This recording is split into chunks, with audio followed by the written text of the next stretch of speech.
doing things that you loved and doing things that would make a difference for not only yourself but your family. And so I was very fortunate with that, and I distilled that in my kids. And like I said, I'm very blessed to have a great set of kids and 2 great grandkids. And actually, today is my grandson Christopher's birthday. Hey! So I'm going over to his place, and we're having a little fiesta after this. So it's great. Take him out. Yeah. Do you want to ask? I think we'd lead into another question. I think that Sure. sort of talks a little bit about politics, but there does seem to be in the state of California a bit of an exodus. And I say that as a guy who's connected to people in the community. Probably last year specifically, we had, of our leadership team at the church, I think we have about 11 directors, and I think 4 of them within about a 13-month time span left California. Mm-hmm. And I know this probably would bring up a whole lot of different issues. But what is your perspective of sort of what I would call a little bit of an exodus of people from California? I mean, for me, God's called me here. I'm here. It can be a struggle at times because of different reasons. But what would you say, sort of the whys, or what's your perspective of how so many people are exiting California? Well, I'd say the difference out here in the Coachella Valley, we live in a little bubble. We do. No matter what people say. We do. We're pretty safe. We got everything around us. We got a tram. We It's got an easy. arena. We got 128 golf courses. We got all kinds of houses. We got a polo club. We got casinos. I mean, we got everything here. Wonderful place. So you got to think that's a little bit different. But the rest of California, if you ever drive through it, and you have, is not as fortunate as we are. We're pretty safe here. Most of our police departments are excellent. They're all excellent, actually. But I'm saying they've got their issues. But, as a whole, our public safety is strong, so we don't have as much. But in California, it's not. You go to some of the big cities,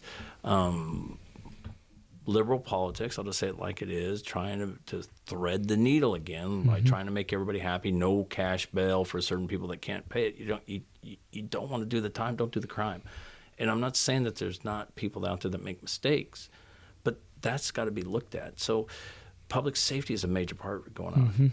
Raising taxes, gas tax, all the different taxes. It's the highest tax state in the union. And if it didn't have the weather that it has, people wouldn't be here at all. But it's just such a beautiful place, and it's got everything. And so people see that the taxes, they know they can be here 6 months out of the year. And out here in the desert, as you know, nobody wants to be here during the summer anyways. We all live through it. But, so people can be 6 months, and they can be a resident of Nevada, not pay any state tax, which is now up to 14.4%, and still come here 6 months out of the year. Nice. So, people are Is seeing... that a Coachella Valley thing, or it's a California? California. Okay. Yeah. And I would say Glenn's exactly right. Like, me and my wife she wanted to go in September of last year. We went up to San Francisco because she just wanted to see it. She was, I don't know, for whatever reason, so we decided to go up there. I said, babe, I've sort of seen things that may not be so good, but let's go. And when you go, it is third world country. And I've been to a lot of third world countries. It's mind-blowing how much homelessness and just basically just craziness on the streets. And so when you go to the Coachella Valley, it's beautiful. It's a great place to raise kids. It's a great place to live. Right. But there are crime problems in some of our major cities. Yes. Downtown LA, it's a ghost town. Yeah. San Francisco, you have to go there to actually believe the scale of what's happening. So you got crime, major part of it, because we're not following the laws. We're enforcing them differently. We're letting people out without the consequences. And everybody, in the end, you're going to pay with the Lord. But so we're not following laws equally. We're not doing laws that make people responsible for doing wrong things. There's got to be a price to pay. It's like everything else. It's like if your kids don't do something, they know there's a price to pay for what it is. They might not get their phone. They might do this. So they think twice about it. It's the same thing with law and order. It's not as simple, but yes, it has to be done. Laws need to be followed. Taxation's high. Traffic and the cost of gasoline is through the roof. I think we have the third worst roads in America. And we have the highest revenue. And the highest amount of taxes. Highest amount of taxes. So the worst roads and the highest taxes. There's no correlation. And then, it's the opposite. And then lastly, the cost of housing. It's Absolutely. just so far out of line with what it costs people. And if we didn't have,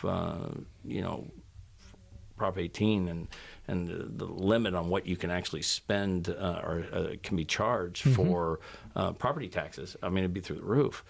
And there's just never enough money. And so what's happened is the state of California is coming up with more and more ways to spend money. When you have 140 legislators up in Sacramento, not including the other larger electeds like the district or the attorney general, the governor, and all that, but the legislators themselves, assemblymen and senators, coming up with 3,000 plus laws every year to make things They're bored. harder Yeah. and more expensive for that. And some of them are good ideas, but the ramification behind it is costing the state of California good people and pricing out other people where they have no choice but to go somewhere else to live. Because like you said, in a house, if you can go live somewhere in Texas, for an example, for a house that's $300,000 or buy an $800,000 house here, because it's just not buying a house, it's paying interest on it. It's paying Insurance now the and- insurance, and that's another crisis that we're having.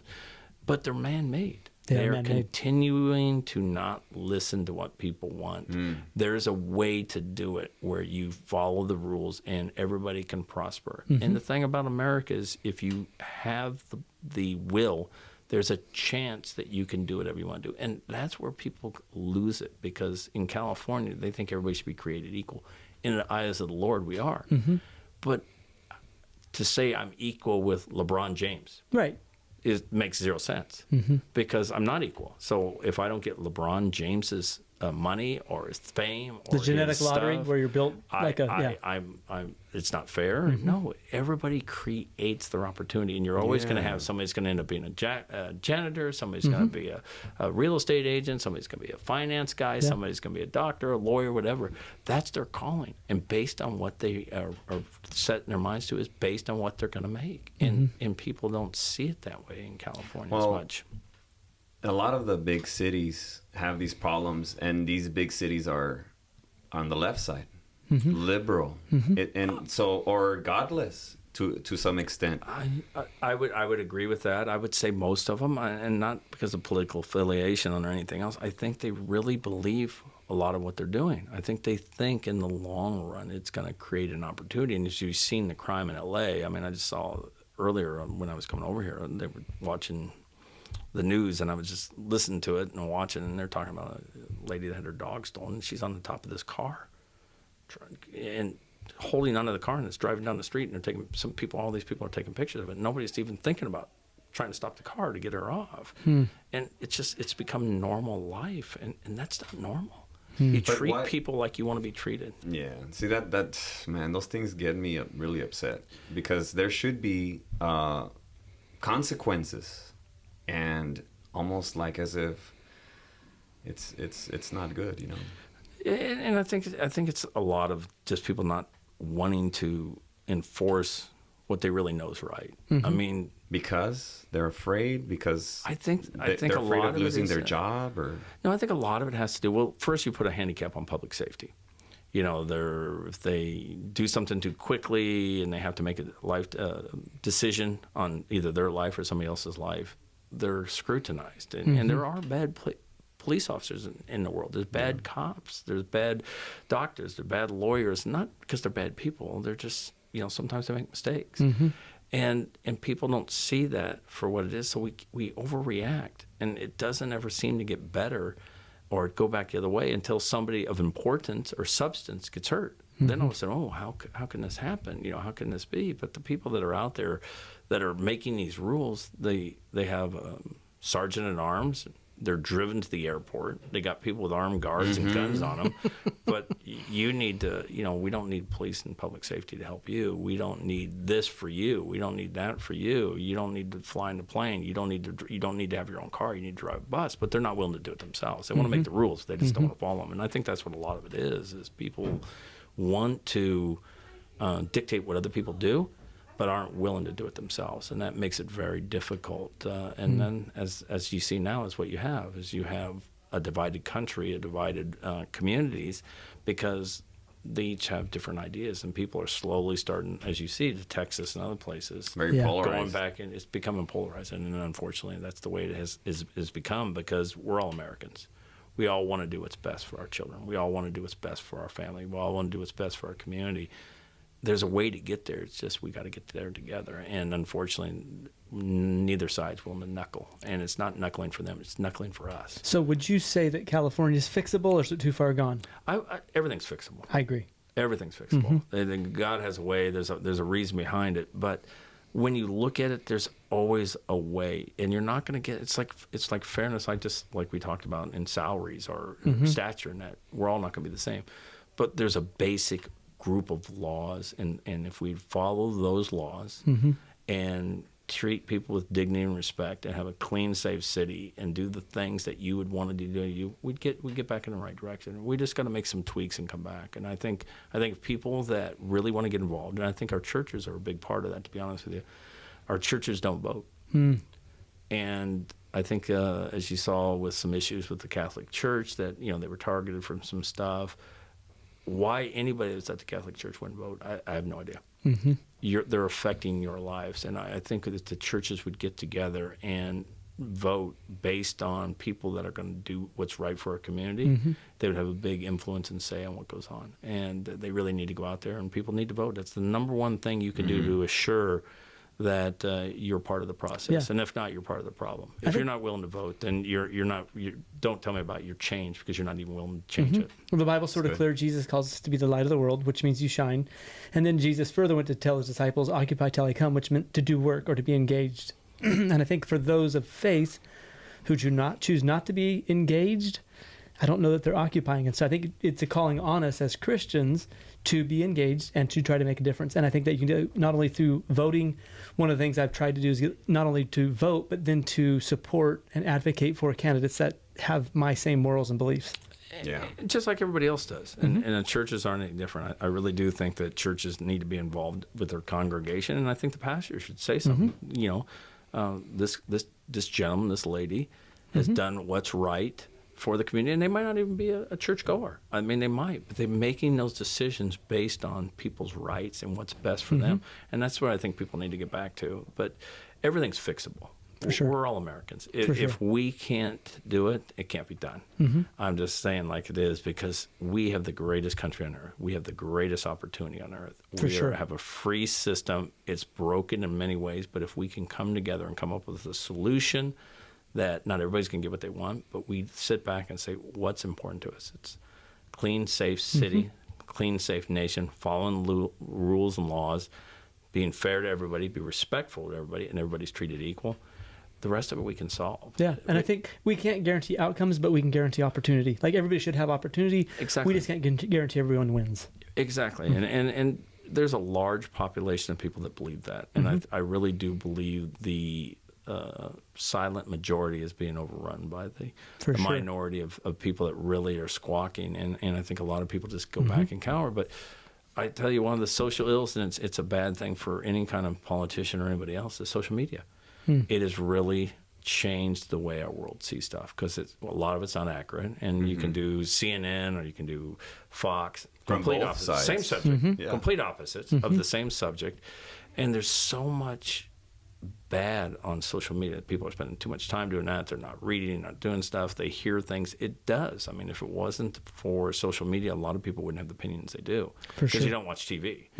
And I think social media is slanted a lot of stuff towards people things, and there's the algorithm and other stuff. And I'm not a conspiracy theorist; it's known, but I just think people spend too much time on it. It has too much of effect on people, and you can slant those things any way you want. Yeah, really, you need take things out of context. You really need to look, and it's many times, you'll get a different opinion, but if you would spend more time and educate yourself on the issues, I think people would be a lot better off. Trusting the people that you know to tell you the truth instead of looking at something and believing it is. Yeah, so let's start moving out as far as perspective. We've talked about a lot of local politics, but let's move up to, just for a second, to sort of the federal level. Obviously, you are currently the representative for Ken Calvert.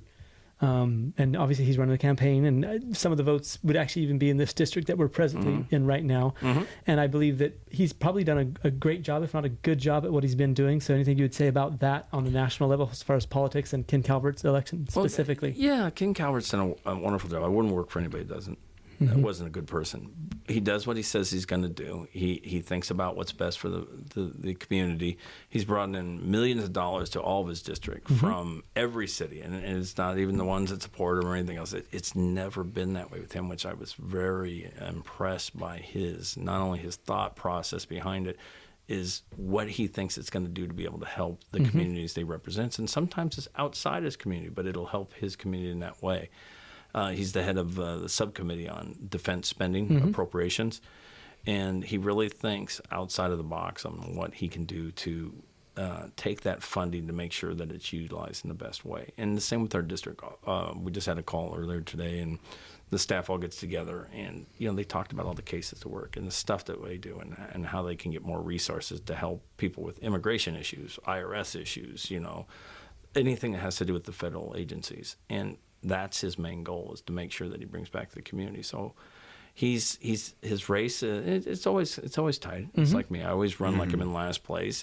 He's done a great job. His district is slanted a little bit more towards what it used to be when they redistricted. It used to be solid Republican. Now it's more pretty close, pretty 50-50 even. almost, yeah. But his name recognition and what he's brought to the valley and brought to the other areas that he represents, which is Corona, Menifee, Calamasa. He's brought them a lot of their tax dollars back to the community to make it a better place to live. So my hat's off to him, and I think he'll do well. I agree. And I hope that he does. I think he's made a positive difference, been a good representative. It seems like as they've chopped up the districts, it's a bit of an odd district that he's a part of now, that it goes from Corona all the way to the Coachella Valley, completely different mindsets and people. I know they're all Californians in Southern California, but it's very different in terms of... They gerrymander a lot in California. For sure. Just even the Coachella Valley, we're separated by 2 assembly people, 2 senators, 3 senators actually, 2 Congress people, but we all work together as one. So it could easily be 1 and 1 and 1, but it doesn't fit the narrative. So unfortunately, the state of California needs to stop worrying about lines and put, like, I'll just use the Senate seat as a comparison, and put things together with people that have the same vested interests are going to have an effect. So when somebody votes on something, it affects people. They'll be held responsible for the people that do. But our state senator for Indio is Stephen Padilla out of Chula Vista. So he lives in Chula Vista. So you got Chula Vista, Imperial Beach, you got National City, you got Imperial Valley, you got Needles, Blythe, you got Hemet. You've got half of the Coachella Valley. You got Desert Hot Springs, Indio, but you don't have La Quinta, Indian Wells, Rancho Mirage. That's it's weird. like, how did you figure that? Yeah, exactly. Yeah. Did you just throw darts or did you throw some paint on it? There it is. Yeah. But you want to hold your elected officials responsible. One of the things that's what they did with districts too was that, like in mine, you can vote on something that has good and bad. But when he makes a vote and it affects Indio, let's say, well, we're not his biggest area. San Diego is. So is he voting and worrying about what Indio happens in Indio, or is he worried about what happens to San Diego, where he's going to get his votes? Of course. If he has the same vested interest and it's all in the same area where he's going to do it, they will hold him responsible. And if he doesn't vote the right way or she doesn't vote the right way, they have the opportunity to vote him out. Even if he did a really poor thing for half the Coachella Valley and Blythe and Needles and all that area, it wouldn't affect his election. So he's not worried about what he actually has to vote on. And that's a problem for anybody. Everybody that takes a vote that holds an office, of any office, from school boards to rec districts to the governor, needs to be responsible and make those votes based on what he believes or she believes is in the best interest of the people they represent, bar none. If not, you're in the wrong business. So let's move to something of a controversial thing. Right now, Donald Trump he's won the first 2 primaries. It appears he'll probably be the Republican nominee for president. Certainly, I would say personally, I'll speak to myself personally, agree with his policies, but I do have to say sometimes his rhetoric or his style is a bit abrasive and divisive. Now, having said that, give me your perspective on sort of how things are playing out nationally, specifically in regards to the presidential election and Donald Trump specifically. Good question. I think it's the same way. I think people are high on his ability to be able to be outside the box. True. And he obviously, he's not a politician. Correct. He's definitely made that clear, not even just by his actions. But, I do agree with a lot of his policies. I did. I thought we had a great economy. I think growing Phenomenal. I'm all for climate support. I've said on the Mountain Conservancies, the Coachella Valley Conservation Commission, I agree with that. But there has to be a point where you have to worry about your residents, and that's like energy. All for solar, all for wind, all for hydrogen, even nuclear. I'm good with that. But when you start focusing a policy where it's negative to not only your residents but also your community, your economics, and your partners, which is our other countries that that support on us. You know, India Falls, the America falls, everybody falls with us. True. There's just no way around it. So you know, the energy policy to me, like where he was doing natural gas and doing gasoline, there's you know, at a better price by drilling oil on ourselves. We should be self-sufficient. There's no way that we should be actually giving dollars to people that do not like us. That just doesn't make any sense. But also, you know, when we have a national security problem, are they going to be there to give us oil or other stuff when we need it? We need to be self-efficient. We need to make sure that we have a clean, safe way of extracting this stuff. And it's not going to be perfect, but people saying that, you know, it's a global warming has an effect on it, which people do have a thing. But is it any different if they're drilling it in Iran, Iraq, Venezuela, or wherever they are? Drilled and somewhere. Then, and then trucking it and shipping it to us is more non-pollutant than if we just drilled it ourselves and then ran it through a pipeline like the pipeline, Keystone Pipeline, to ourselves, where we didn't have to truck it, ship it, and everything else. It just doesn't make any sense. But also at the same time, it's our national security. For sure. We have to worry about the residents. So his policies were well in place. I do like his immigration policy in terms of trying to hold back people. Understand 100% why people come. For sure. Greatest country. It's a great country. And we're welcome to everyone. But there's a problem with it, a process to make sure that people come in that do it the right way. And the right way is following laws and coming in. And if you have a sponsor and that, you're not supposed to be a burden on the system. None of those laws have changed. We're just looking the other way. So I think his policy of trying to slow down immigration to make sure that when we do bring people in, they're a help to society, that they're going to look and see what the United States is about and want to be a part of it. And hopefully from there, bring in as many people as we can afford to be able to help with our workforce, become Americans, work their way through. And I think right now we're like a rudderless ship. When you have all these people coming in, there's no way we can sustain this. And, For sure. And I think his policies would be better on that. I understand why they're coming, but that's just one tip of the iceberg. For sure. And on the immigration one, I think now it's the largest issue in America. So across the board, bigger than the economy now. I think 35% of people, when polled from a poll last week, said immigration is the biggest issue, because they do realize, as much as immigration is a part of what made America great, the other part would be illegal immigration is not appropriate. And so I think there has to be some massive changes in terms of immigration policy, and then as far as how many people we can integrate into our society, right? We can't just, if you want to come here, you need to buy into our values. You know, America's not great because we're just diverse. We're great because we all had common values. And that means a good work ethic. I want to contribute. I want to be creative. It's not just saying whomsoever will come in. That's not really the answer. Well, and people got to come in. They got to come in for the right reasons. Are you coming in to be an asset to the community? We're here. We're open. We're welcome. The problem is, we just talked about it, homelessness, housing. You know, we're $30-some trillion in debt. We're the World Bank. That's the reason we are able to be in debt. If not, we'd just be belly up. Yep. The gravy train's going to come to an end one day. And where are you going to do with these 8 million people? They don't have family members. They're not going to support it. They're going to run our schools. They're going to run stuff. If we had a nice process, and I know everybody says it's broken. It's broken. The laws are there for a reason. If you don't like the laws, change the laws. That's not something that, you know, at the local level we can do. But, you know, you've got to adhere to the laws, just like we talked about earlier. You know, India just can't make up its own rules. Right. We can't just say, we know the speed limit's 55, but we're not going to do speed limits anymore. India decides we're not going to give anybody a ticket. You drive as fast as you want. We don't care what the rest of the state does. They don't look at us like we're crazy. Same with this. The laws are in place for a reason.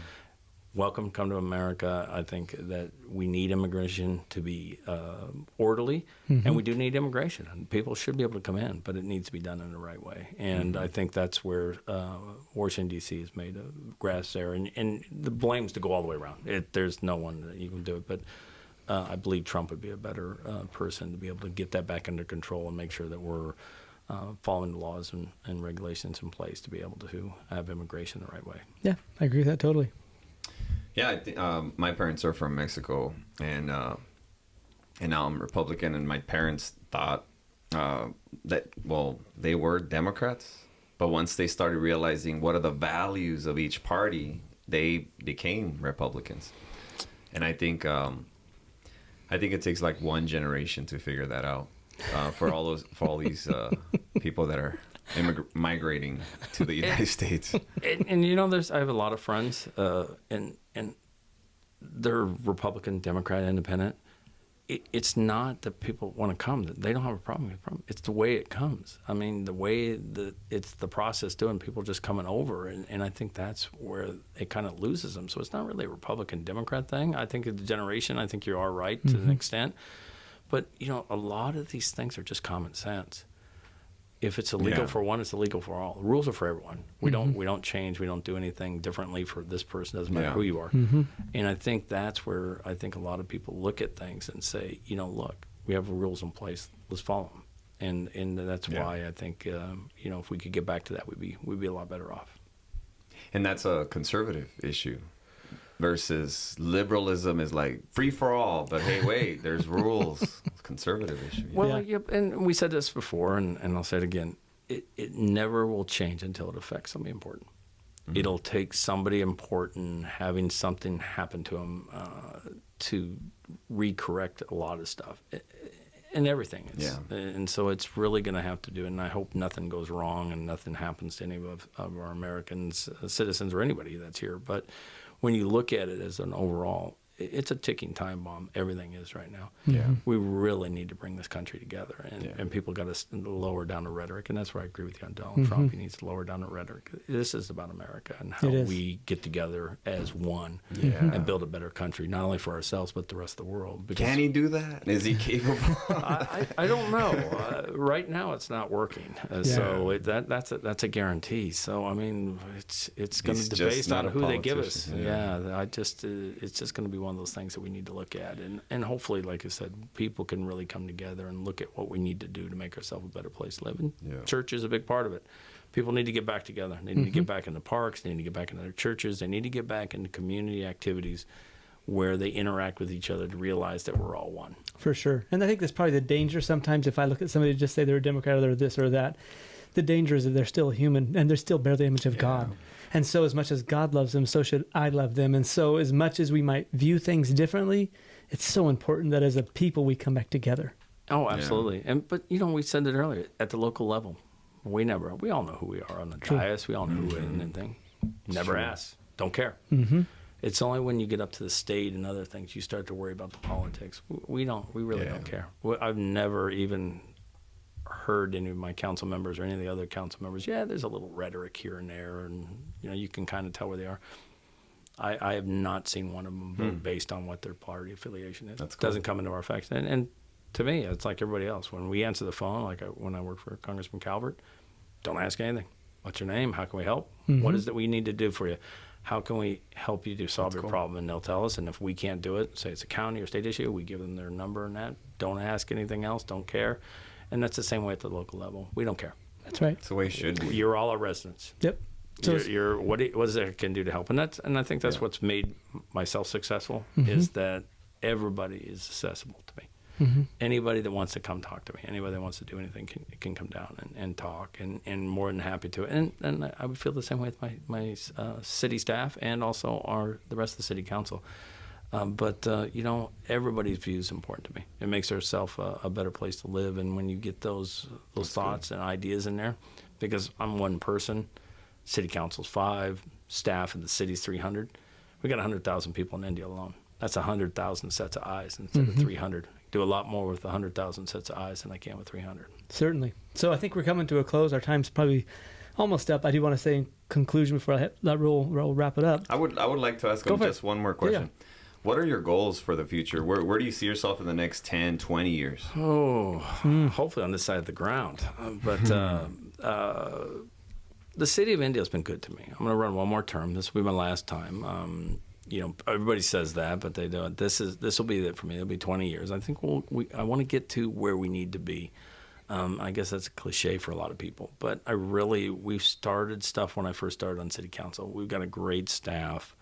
We're building our police department. We've got a lot of buildings and infrastructure going in place. It's going to contain us for the next 50 years and some of that. We're building a transportation center.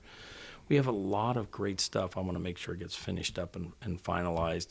Financially, we're in good shape. Can we keep in that thing? I want to make sure that we're going that way and making sure that they're keeping funding a priority.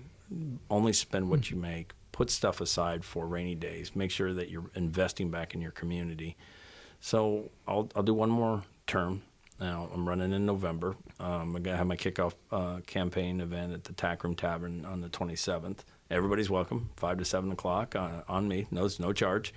On the 27th, which is a Tuesday of February, and so I see that. I see serving God, and I see working back in my community. I sit on some nonprofit boards. What can I do to help you be successful? I give all my council salary back to charities. So I've never done anything to profit from it. I got involved because I wanted to make our city a better place to live. Nice. So I see myself another 4 years, and then I see myself kind of riding off in the sunset, playing a lot of pickleball, and hopefully giving back to the community in any way I can. That's cool. This city, this country has been good to me. I got no qualms with anything. I'm honored to be their representative as a city council member and work for the congressman, but I'm even more proud to be an American. So I think that this country's got such great potential to continue to be the leader of the world. And if I can do my small little part to make some people's life, and even if it's only one person here in the city of India, if I can make a difference to them, then that's a big deal to me. So I see enjoying my family, playing a little pickleball, helping the city of India get better, and then making sure that God's my first choice. Well said.